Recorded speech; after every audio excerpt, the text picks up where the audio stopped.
magandang umaga po sa inyo lahat. Ako nga po pala si Diana mula sa Ten Gentle.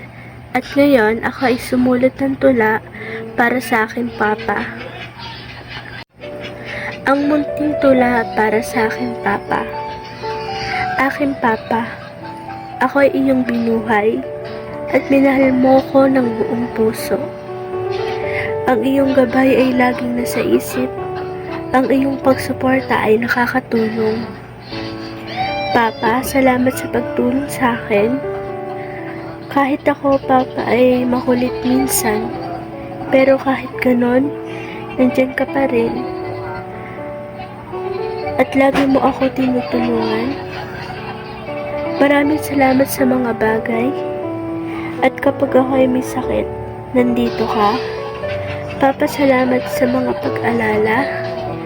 At sa lahat ng mga bagay, nandiyan ka.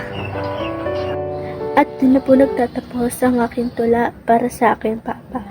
Maraming salamat po sa pakikinig at pakikinood.